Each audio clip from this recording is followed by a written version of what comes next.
very happy to welcome McEwen, who is a senior researcher at the Wits Center for Diversity Studies at the University of the Witwatersrand, Johannesburg.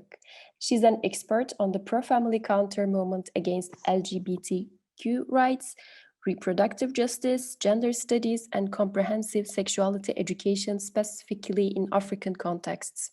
Hallie has published her research in several peer-reviewed journals, including Ethnic and Racial Studies and Development Southern Africa, and has also written popular articles featured by Open Democracy, The Conversation Africa, and Fair Observer, among others. She is a nationally rated researcher in South Africa and holds a senior fellowship at the Center for Analysis of the Radical Right.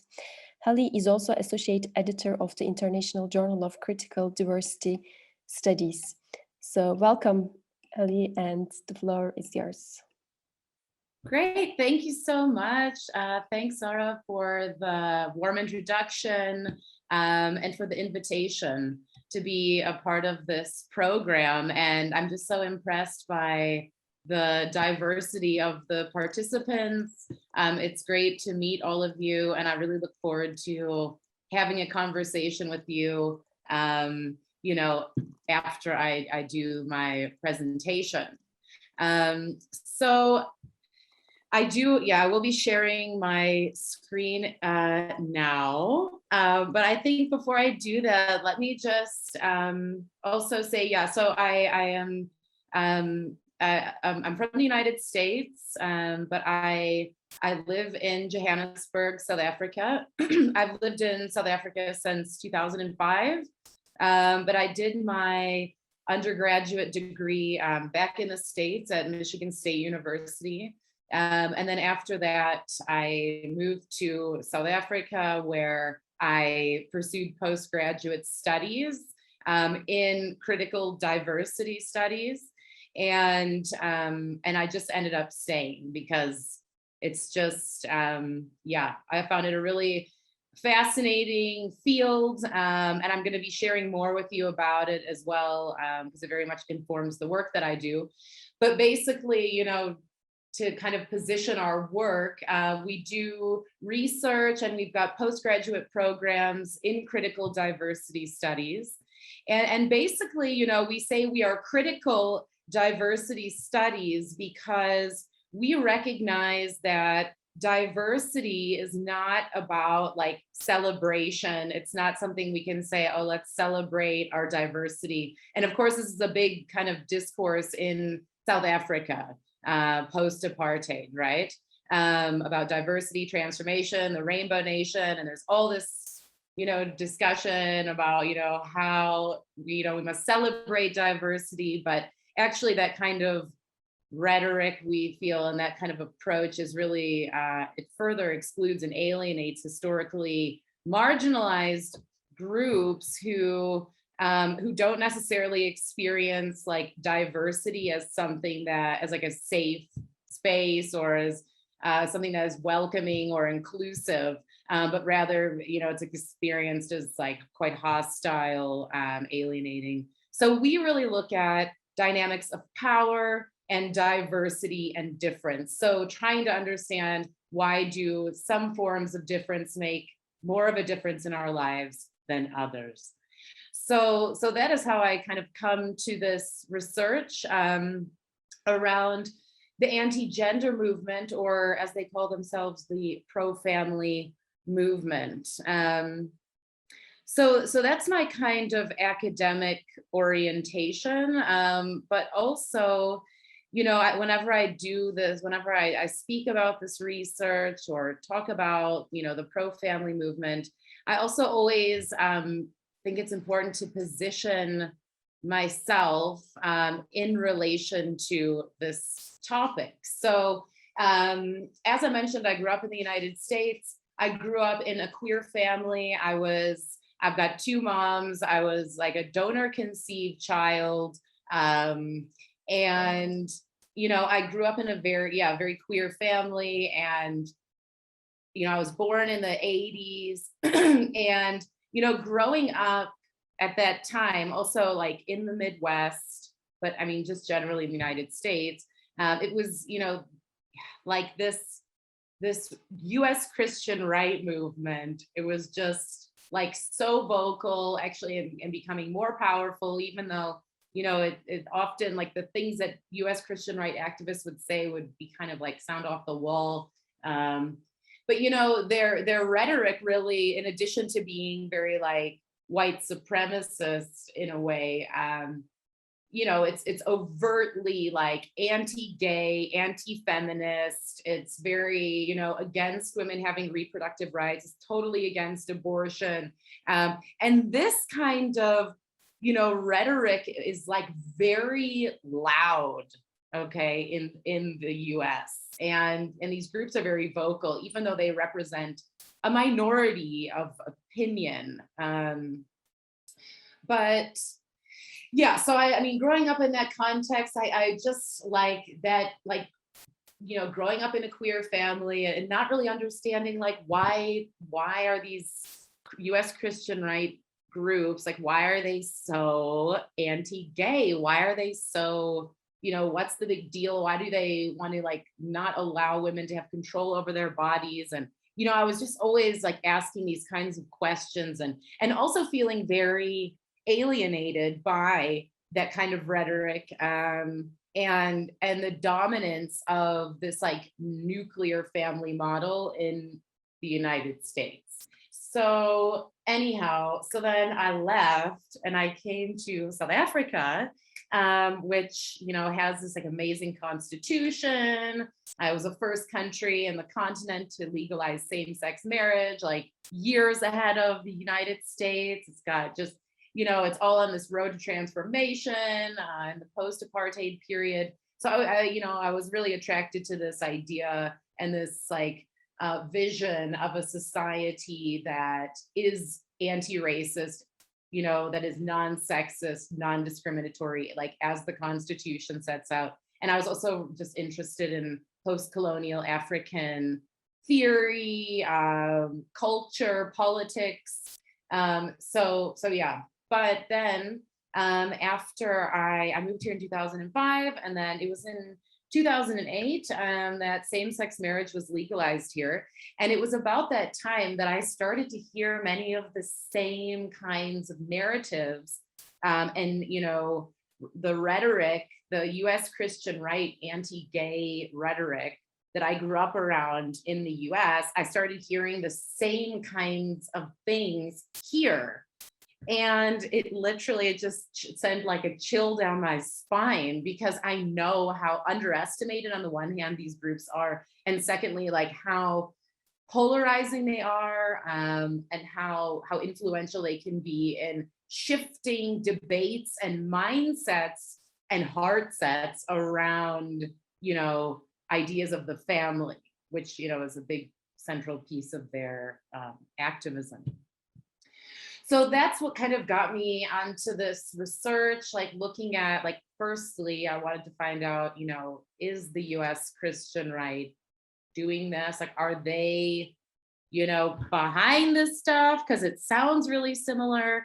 And sure enough, you know, I did find a few researchers who had shown how US Christian right organizations were supporting and in many ways, you know, behind the anti-gay agendas that started cropping up, like, yeah, like in the late 2010s, or sorry, like 2008 and up until like, yeah, the mid 2010s, really. We started hearing a lot of this like stuff around homosexuality being un-African. All of a sudden, like, it suddenly just became this like really politicized and polarizing issue.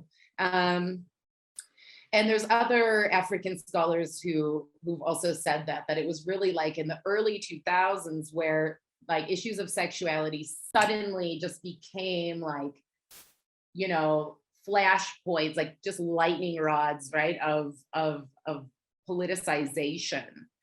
So yeah, I mean, these are just a few examples of some of the kinds of like messaging and activism that we've seen around the different countries on the continent, around like stopping sexual rights.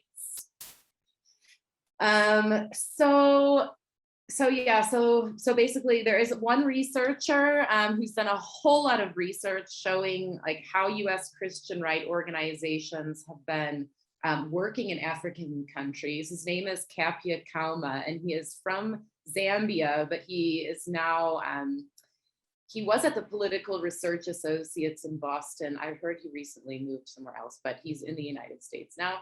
And of course, just flashing back to the kinds of stuff we see in the States, it's very similar, this rhetoric, it's just like identical, the kinds of stuff that we hear like between these, like protect the family march, like the Christian kind of arguments against homosexuality, and then all these placards on the bottom right. This was a demonstration against comprehensive sexuality education here in South Africa in 2019. It's all, protecting the innocence of children, saying that CSE promotes high-risk sexual behavior, like it's sexualizing children, all that kind of thing. And one of the key arguments being made against comprehensive sexuality education by these US Christian right pro-family organizations is that it endangers children and that it's promoting homosexuality. Okay, which it is not promoting homosexuality, but of course, that's how they frame it to create like panic and alarm amongst parents. So,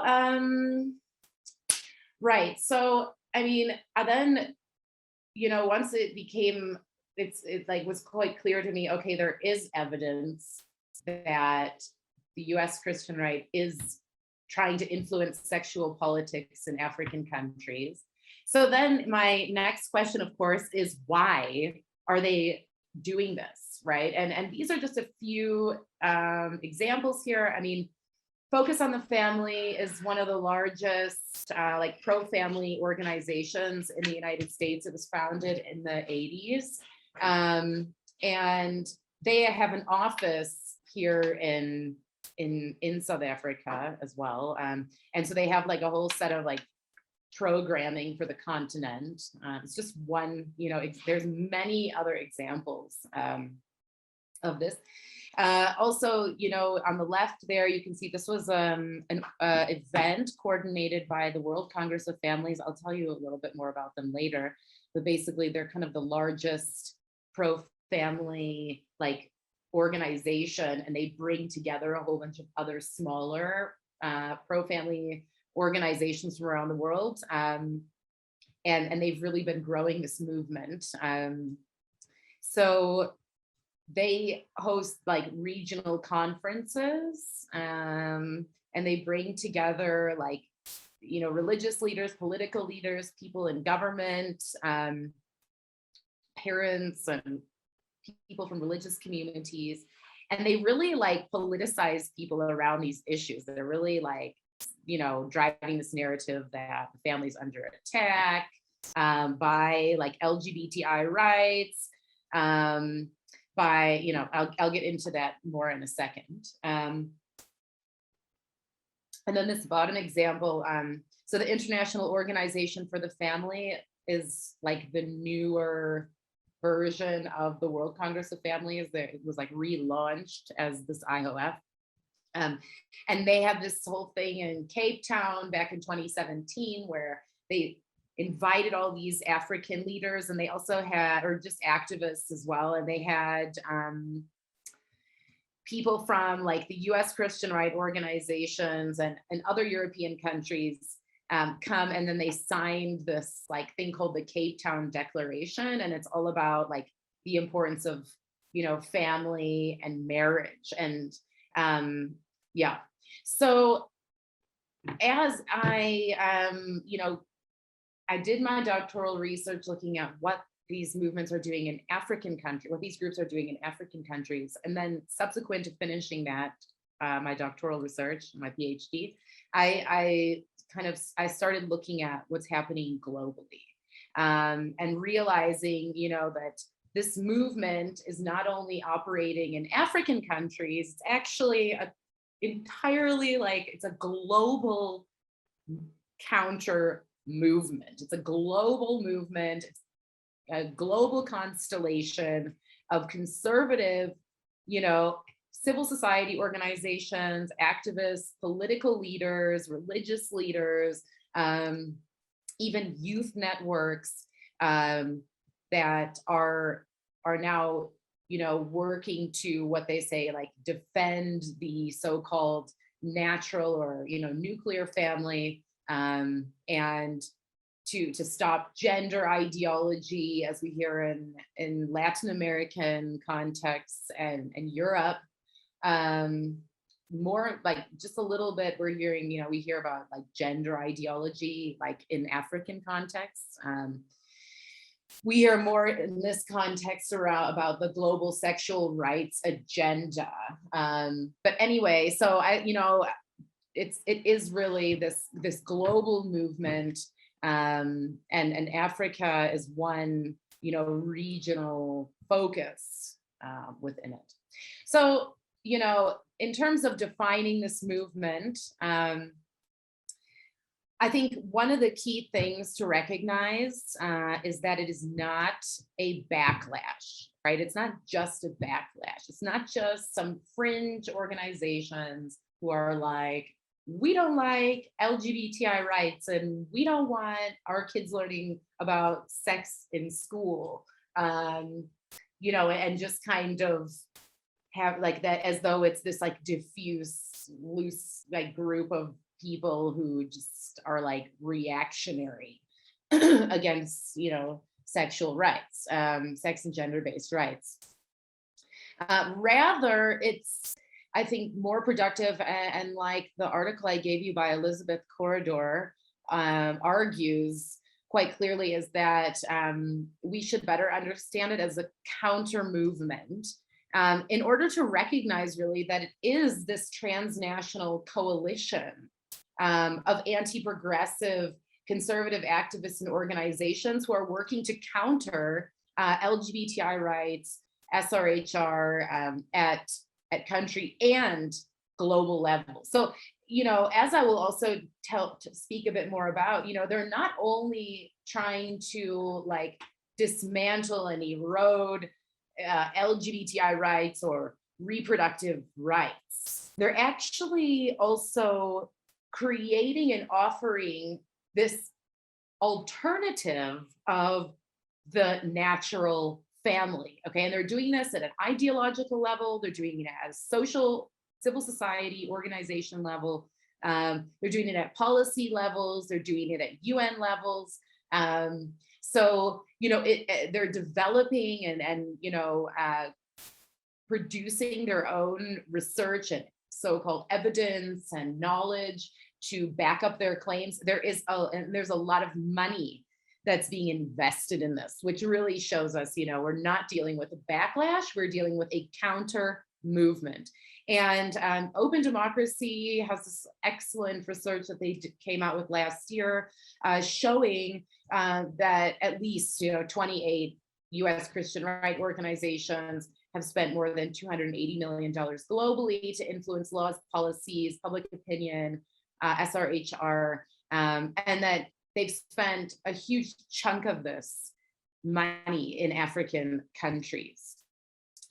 Also, the Global Philanthropy Project and the European Parliamentary Forum for Sexual and Reproductive Rights have also shown that the Vatican is also a huge like source of resources for this movement, and also that it's got financial connections to Russian oligarchs and the Russian Orthodox Church.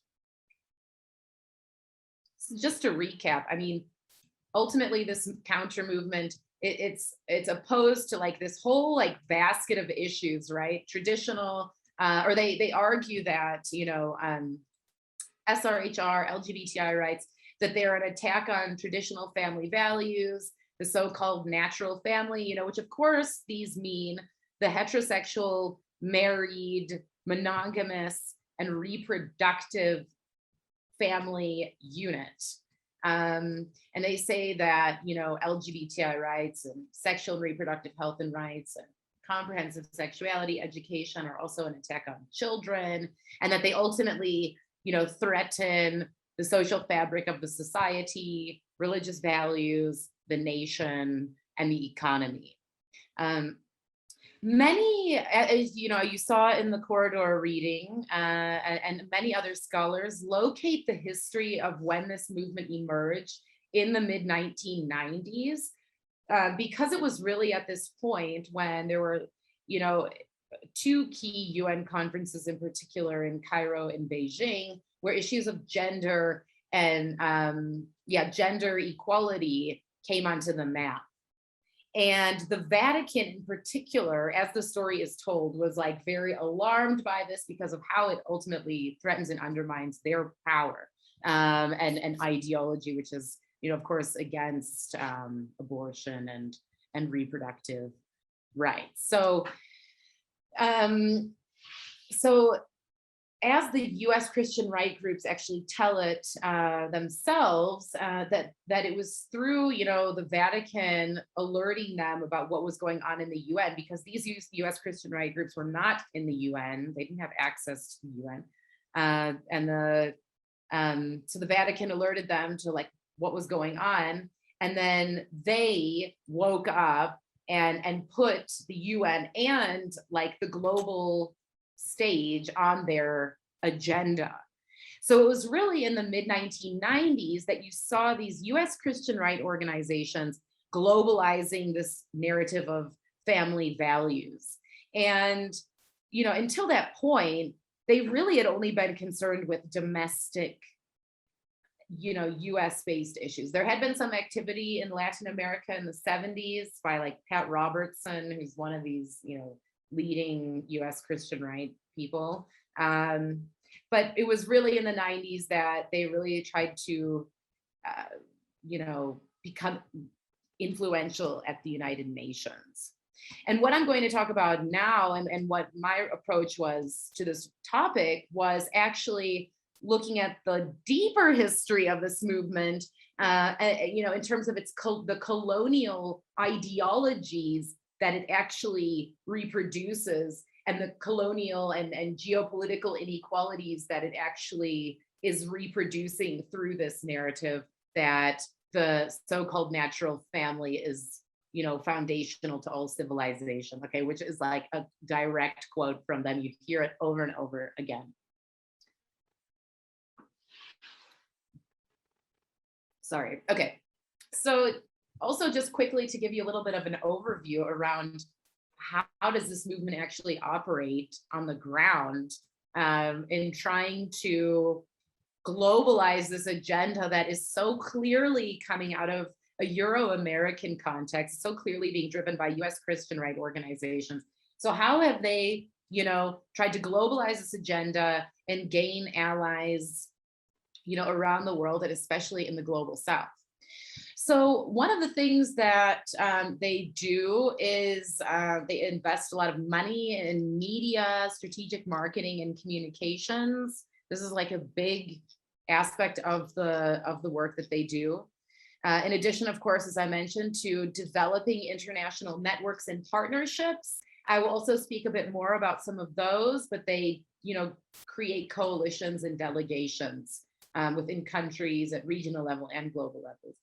They also have been found, and Open Democracy has also shown this, how US Christian right organizations are actually like mentoring and supporting conservative, civil society activists, political leaders, religious leaders in other parts of the world to become pro-family delegates in their own countries and at UN levels. So, they've shown, how, there have been specific people that groups like Family Watch International will identify, and then they will invite them to the United States for this like quite fancy, like,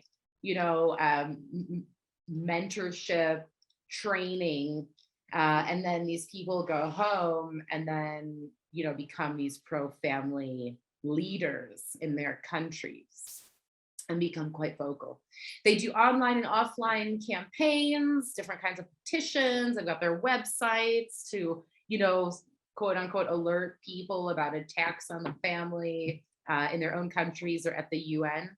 They also convene several online and offline gatherings, of course, post, in the COVID period. Now, a lot of, this is all pretty much happening online. But, like the rest of us, they've also maximize the online space in terms of being able to access audiences that they haven't been able to really access before. Although they do have these global gatherings and regional gatherings that are convened by organizations like the World Congress of Families or the International Organization for the Family or Family Watch International, often in partnership, always actually in partnership with local organizations that really give it this kind of local appeal or, kind of, what's the word? I'm not finding the word, but to make them really appear very local. They're also investing a lot of time and money and resources in tracking what's going on with SRHR, LGBTIQ plus advocacy, CSE advocacy, so that they know where and when to intervene. And they are so good at this, and it's proven to be quite effective in really blocking policy that would be advancing, reproductive rights or access to SRHR health and support and services for young people. And they also are doing some strategic litigation. A lot of that is being led by the Alliance Defending Freedom. Perhaps, I'm sure some of you are familiar with them. They're very active in the UK, although they are American. And they are the ones who have done a lot of these court cases against or in defense of like bakers who don't want to bake cakes for same-sex couples, and or like people who don't want to have to provide services basically to LGBTIQ people on the basis of their religious belief. Strategic litigation, and also, as I mentioned, producing their own knowledge that supports their claims. So,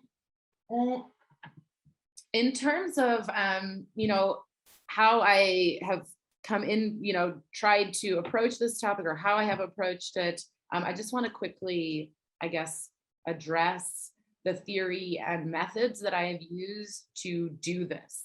And I think as forward to that, to say the perspective that I come from in critical diversity studies is that all knowledge is political and that there is no such thing as objective or neutral knowledge, right? And in this research that I have done, I mean, a huge part of it has been looking at the ways in which the ways in which colonial knowledge, Euro-American knowledge, within academic institutions, within the disciplines, of sociology and anthropology, were actually, part of the colonial project. And we are sitting with this legacy in our disciplines of the ways in which the methods that we use, our ideas of what constitutes evidence, for example,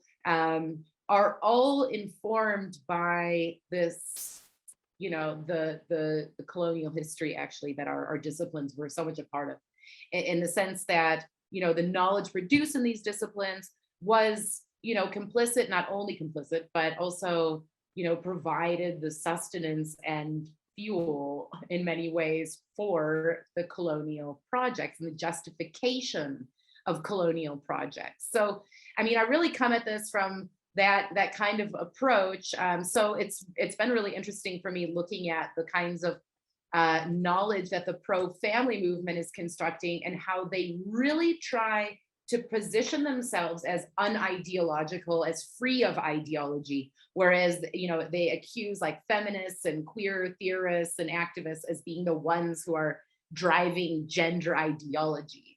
And, you know, also to say, you know, in their deployment of this idea that they are objective, that they have no ideology, it is, of course, this idea that, you know, the nuclear family is common sense. And once an idea achieves the level of being considered common sense, it's actually at the height of its power, right? Once something is so, you know, common sense that we don't need to interrogate it, you know, it becomes like impossible to interrogate, you know, that's when, you know, we really know that it is at its most powerful like level. So this movement's really trying to protect this idea that, you know, the nuclear family is the natural family and anything else is like wrong based on religious belief or science. They've got a lot of arguments that they make. So really, I think what I've done is I do an intersectional decolonial kind of analysis of this movement, and it's really driven by my interest in this intersection between white supremacy and heteropatriarchy. As many decolonial and anti-imperialist queer and feminist scholars have, you know, shown and written, you know, white supremacy and heteropatriarchy are, you know, co-constituted. They are interlocking. They require one another, right? And of course, capitalism is also a part of that, and Christonormativity, you know, these different dominant normative kind of structures of power, right? That really have created the systems of inequality and hierarchy in our world. So, I mean, I was really interested in, you know, questioning. So if we have this history where all of these forms of power intersect, if we challenge one, how are we actually also challenging the other one? So if we challenge the gender binary, what does that mean in terms of, you know, the like racial binaries and hierarchies? What does it mean in terms of challenging white supremacy, and how, if at all, can challenging the gender binary also challenge white supremacy? And I think that this movement really shows us how it does that also in a way.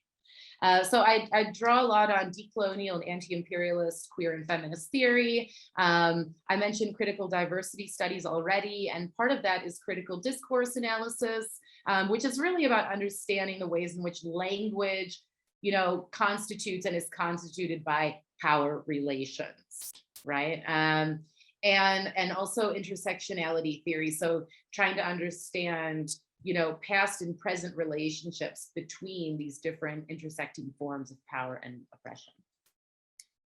The methods that I used, I mean, I can tell you a bit more if you want to know later. Basically, it was a critical qualitative approach that I used to do this research. And I use various ethnographic techniques. And I basically like collect as many kind of like online and offline like texts as I can. And I also do my own tracking and monitoring of what this movement is doing by doing things like I sign up for their newsletters, I get their updates, and, you know, data just comes straight into my inbox. I mean, it's incredible. So to speak a bit about the colonial history of the nuclear family, right? Sorry, I'm just checking my time. Okay, need to speed up a little bit. So this is really central to, I think, what we need to understand in order to understand what this so-called pro-family movement is about. And just to reiterate, it calls itself pro-family, right? But sometimes we refer to it as anti-gender to really describe how this movement is trying to counter gender as this kind of catch-all concept.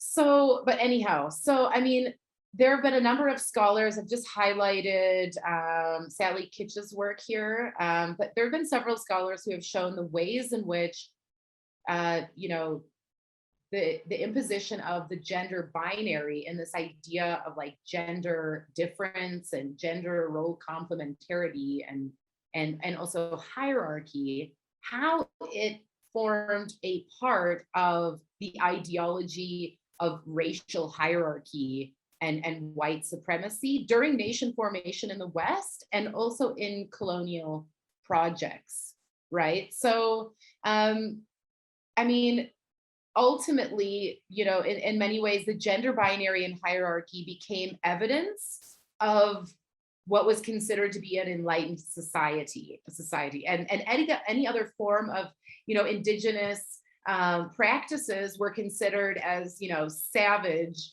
and in need of, you know, missionary schooling, colonization, etc. So these scholars have really shown how the gender binary and the practice of the nuclear family became this way in which European men also constructed themselves as superior not only to, you know, white European women, right, which like the gender hierarchy had been like established, right, in Europe, where men had established their power over women. And then through colonization and encounters with indigenous societies, now these European men needed to also position themselves and justify their own, you know, supremacy and power over all men everywhere, right? So how do they do that? How do they establish this idea that like they are, you know, the most supreme men? And this idea of, you know, having control over women and this idea of having these fixed gender roles in which men are like, you know, the active ones, like out, the providers, so to speak, and the history makers, whereas women do all of the reproductive labor, and are, you know, kept in the domestic sphere. This then became a kind of mark of civilization, right? Or as like a way to test like how civilized is a society. So, I mean, I just have a quote here from this sociologist, an American sociologist who wrote this book in 1910. And he's got the, you know, this quote here, which you can read, that really shows how the construction of racial inferiority became based on like perceptions around gender and how gender should be practiced and what is like a civilized way of doing gender and family. And so really this idea of the nuclear family became a mechanism of colonial conquest, right? And one of the things that decolonial scholars, not only the queer and you know, anti-imperial, queer and feminist decolonial scholars, but other decolonial scholars like Walter Mignolo, Boaventura de Sousa Santos, Ramon Grossfogel, for example, have really shown how the destruction of indigenous knowledge systems was as important to the project of colonization as was the theft of land, the abduction and enslavement of people, you know, those other, you know, as we see, like the more militaristic like aspect of colonization, this destruction of indigenous knowledge systems and spiritualities and practices was very central to the ability of colonial regimes and you know, Euro-America to construct itself as, you know, superior in all respects. And in addition to that, its knowledge had to be constructed as superior. And, you know, scholars have also written about the ways, and Patricia Hill Collins is one of them, who's written about the ways in which this structure of the nuclear family, it naturalizes all kinds of power relations, not only within the like family, but in the like broader social systems. And there's actually this graphic I got from this church here in South Africa where you can actually see like how this hierarchy gets constructed. And I think also, between husband and Christ, there would be nation, right? But that's, yeah, I think that would be my, that's how I think how it actually is. But this is what they have put out there as like, this is the biblical order of the family, okay?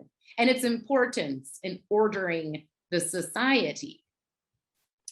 So, in many ways, this natural family discourse and this pro-family rhetoric is very geopolitical, as we can also see. I mean, if the nuclear family was such a key element of colonization, then what does it mean now in terms of what the pro-family movement is arguing? So what we hear, in terms of the international, transnational pro-family activism, is that, LGBTI rights is a form of Western imperialism, or, EU hegemony, as, you'll hear in Eastern Europe. There's also this fear of what they call a demographic winter. And this is really interesting because what it essentially is saying that, the sexual and reproductive health and rights movement, and LGBTI rights movement, and feminism have made people not want to have children anymore. And now, like in developed nations, you have declining fertility rates, and it's the fault of, feminism, right? Not just like collapsing economies and precarity and the violent effects of neoliberalism and all of that, right? It gets blamed on, women like who have like absconded from their duty as mother, right? So you have there's this narrative that now these nations are going into a demographic winter, which will threaten their economies, because now if people are having less children, who's going to like keep the economy going from the next generation? And of course, the answer to that, one answer to that is migration, is immigration, is to allow people who want to come to your country to come there and work. But of course, they don't want to do this because the movement's also very ethno-nationalist. So they are promoting pro-family policies as alternatives to immigration. And I mean, we've seen this, like, it's really like Hungary is like the leader of this, but you can find in like several Eastern European countries these identical policies that encourage people to have children. And it's like giving tax breaks and things like that. And it's directly also articulated in relation to not wanting to have to be dependent on migrants. So also these organizations accuse UN agencies and international NGOs like IPPF of cultural imperialism, of imposing kinds of forms of population control. And they also are, attacking the field of gender studies as well. Sorry, that's kind of an off point in there in relation to the geopolitical stuff, but anyway. As I've already mentioned, they've really, they're trying to construct this nuclear family as common sense. So one of the things that they're doing is they are constructing it as being ideal in relation to the Sustainable Development Goals and other kinds of like development imperatives. You'll pick it up like if you look at their work at like a national level, a country level. And, they're really constructing, LGBTI rights, CSE, reproductive rights as dangerous, like to children, nations, economies, the world, right? So it's like a whole chain of signification of structures and systems of power that they connect through this idea of the importance of the so-called like natural or nuclear family. So so I'm going to quickly show you, it's a short 4-minute video, and I've got like 10 more minutes that just kind of will show you how they do this.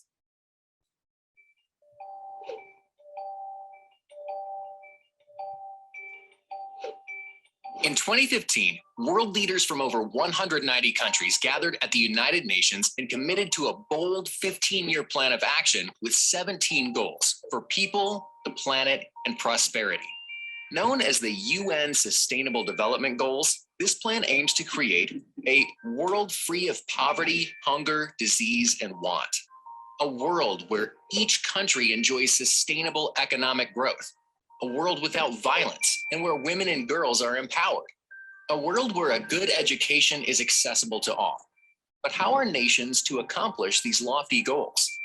According to the United Nations Resolution on the Protection of the Family, these goals will be difficult to attain unless the strategies to achieve them focus on the family.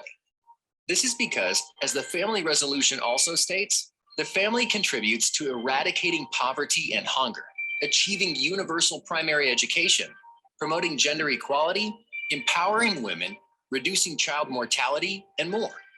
Yet, unfortunately, the contribution of the family in the achievement of development goals continues to be largely overlooked, despite the fact that the family is key to solving many world problems. Research shows that men, women, and children do better when it comes to health, wealth, and education when they are part of a strong, stable family. Indeed, the wealth of nations depends in no small part on the health of its families. Take education. Across the globe, children living with their two parents are more likely to be successful in school. In countries across the world, from Indonesia to Singapore to Sweden, children were about 40% less likely to be held back in school if they lived with two parents compared to just one. Kids benefit from having the attention, time, and resources of both a mother and a father when it comes to excelling in school. Thus, strong families make for successful students. What about children's health? In much of the world, family instability is associated with higher levels of disease, stunted growth, and child mortality. A global study from Child Trends shows that kids in Africa, Asia, and Latin America from intact homes are almost 1/5 less likely to die than children whose mothers divorced or remarried. The resources, stability, and lower levels of stress typically provided in a two-parent family benefits the health of kids. Thus, strong families make for healthier children. Take the empowerment of girls. Having a family with a father present is a protective factor against adolescent girls being sexually active or abused. From the United States to Kenya, we know that teenage girls without a father are 2 times more likely to get pregnant. Good fathers provide their daughters with the affection, attention, and guidance they need to be safer and healthier. Thus, strong families make for girls with brighter futures. What about development? Countries with more married parent families enjoy higher levels of economic growth. Indeed, a study sponsored by the Social Trends Institute finds that the family factor is one of the best predictors of growth in countries across the world. Undoubtedly, one reason growth is higher in countries with more married parent families is because children do better in stable, intact families. Men also tend to work harder, smarter, and more successfully when they are married.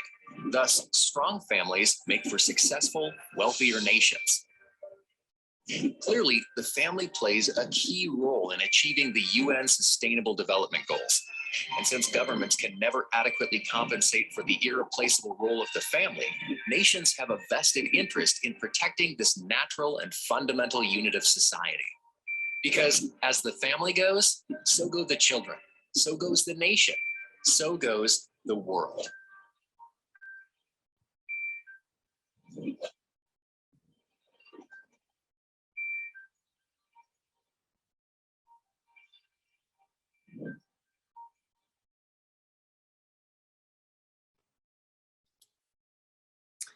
Yes, so you can see there, that was a video produced by Family Watch International. You can see how slick it is, right? How well made it is, how professional it looks, and how they have articulated, these different points that I've just, brought up through this lecture on how they presented it as this natural fundamental unit of societies, like they say at the end there, And the different ways in which they make it seem like common sense, right? The common sense way to achieve all these outcomes, like for children's health and the economy. And of course, in doing that, they are really putting all of the burden onto of like things that the society could provide, like childcare or care for the elderly, or you know, support for children. It becomes like this family and the economy, right? The economic growth, it becomes the responsibility and duty of the nuclear family unit, which, you know, Wendy Brown has recently written a book called In the Ruins of Neoliberalism, where she writes about the ways in which, you know, this movement, and especially specifically focuses on Alliance Defending Freedom's work.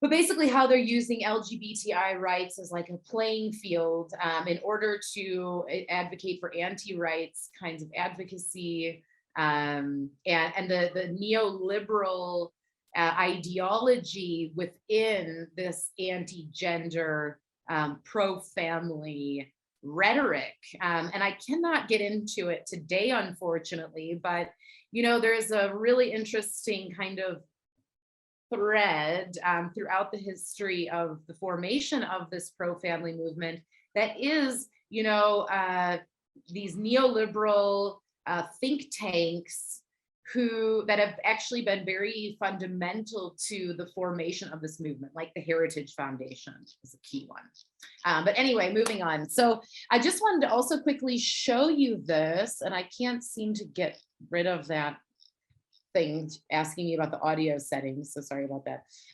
This is just an example of the Family Watch International, who made that video. This is one of their newsletters that I mentioned, and this one is about a recent what they say is, you know, victory at the World Health Assembly. So I think it was last month, or maybe the month before that. There was a World Health Assembly gathering to adopt a resolution on ending violence against women, children, and girls. And within this resolution, there was a paragraph about comprehensive sexuality education. And Family Watch International, which actually Sharon Slater, who founded it, also founded the UN Family Rights Caucus. You saw their logo on that video. She started the UN Family Rights Caucus, and here she's saying, you know, that Family Watch International like picked up on this paragraph, and they sent out an alert to the UN delegations in Geneva, which is like their pro-family delegations, and in order to get this paragraph deleted. And they were successful in doing this. And you can see here that she writes basically that a precedent has been set, that the deletion of this paragraph is a victory because it establishes that CSE does not enjoy consensus at the UN, and that CSE should not be accepted in any UN documents moving forward. So of course, that's their own sense of the precedent that was set, right? But yeah, it does, I think, it is an achievement for them. And it's worrying because, as she mentions here, they have this high-level meeting coming up that is a UN AIDS gathering, and they're already mobilizing to do something similar in that context as well. And then in terms of the really interesting, you know, alliances that you know, really form this movement, we can see down here, this was later in the email, in the newsletter, she writes how they're grateful to Eswatini and the Russian Federation for their strong leadership. So, I mean, you've got this movement that, and I mean, that it has also, I mean, I haven't also been able to speak about it, but, you know, it's really been an alliance between Russia and US conservatives. There have been a lot of Russian scholars and activists who have been a huge part of this movement. And yeah, but then you have like Eswatini and other countries like part of this alliance, and they have formed this delegation at the UN. And you know, this movement has been really successful. These US Christian right organizations have been so successful at presenting themselves and constructing themselves as allies of the historically oppressed, whether they were oppressed by, you know, the Soviet or by Europe or socialism, Soviet Union or colonialism. You know, they are able to position themselves as allies, saying that they are also victims of you know, Western elites who are driving the LGBTIQ agenda, you know, as they say, and SRHR activism. So like they're saying in their own context in the United States, they've seen how these, you know, how the sexual revolution and now the gender revolution, what it's done to the society. And now they're coming here to warn people about, you know, to warn people so that this does not happen in their societies. So that's really how they go about doing that. And they really cut through the very unequal relations of power that exist, especially like between themselves and the African audiences they address when they're here in African countries. So they've been very successful at this. And also, of course, Christianity has been played a huge role in making this all possible.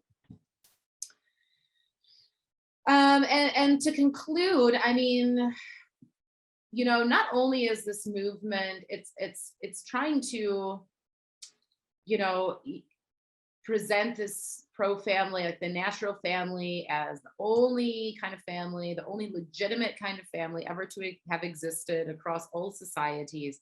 I mean, it really is doing this thing of erasing indigenous knowledge systems and practices around gender and sexuality and family and kinship. I mean, there are so many scholars out there who have shown the ways in which prior to colonization, indigenous societies in Africa, in the Americas, in Asia were, you know, had various different kinds of practices, right, and understandings and systems related to gender, sexuality, and family. And colonialism, of course, as I mentioned, a big part of that was destroying those alternative systems. And now that you have this, we've had, you know, queer and feminist social movements in many parts of the global South. And, you know, and now these movements are really, this pro-family movement is now really trying to like reclaim like this Christian Eurocentric family formation as the only kind of family that should be recognized in policy, and the only kinds of like marriages or you know, gender identities, or you know, that should be recognized, and sexual orientations that should be recognized in policy. And a lot of this like queer indigenous activism around the world has really, you know, posed a huge challenge to these, you know, colonial understandings. And so now, I mean, we're really seeing a pushback against that, and we've seen, you know, I think through queer indigenous activism, how, you know, the gender binary and racial hierarchy are like, we must challenge them together. So I mean, really, yeah, it's really central, I think, to our understanding of what it's doing. This, what the pro-family movement is about, is its erasure of all alternatives other than the nuclear family model, and really reinforcing the authority of Euro-American ways of knowing and doing gender, sexuality, and family that, of course, have historically served the interests of capitalism and colonization. So, you know, we really need to be interrogating this. And it's especially dangerous, you know, how this movement presents itself as common sense and as something we cannot interrogate because they say they're, you know, free of ideology. So I mean, it really is a is very sophisticated. And I think that's something we cannot underestimate, even though, of course, and I'm sure this is something that's come up across your different sessions. I mean, often while these movements seem so, like the stuff that they say is, it seems like, you know, so kind of fringe, or like it will never like affect policy. I mean, we're seeing how these movements are affecting policy around the world. So finally, I mean, I think to conclude all of this to say that this pro-family movement is not only about heteropatriarchy, it's about white supremacy, Euro-American global hegemony, ethno-nationalisms, and ultimately countering the paradigm of equal rights and human rights frameworks and social justice. Because ultimately what they're trying to do is to construct some kinds of inequality as just natural, right? And therefore acceptable, of course. So, and I mean, they're doing this with the gender hierarchy and around sexuality, but it is something that ultimately threatens the, you know, framework of equal rights and the legitimacy of equal rights. And also at a practical level, I mean, what's really happening is that we're seeing this constellation of these different conservative civil society organizations who can be activated around various different issues. And it's just concerning to think, you know, now that these have been consolidated, these networks through things like the UN Family Rights Caucus and others,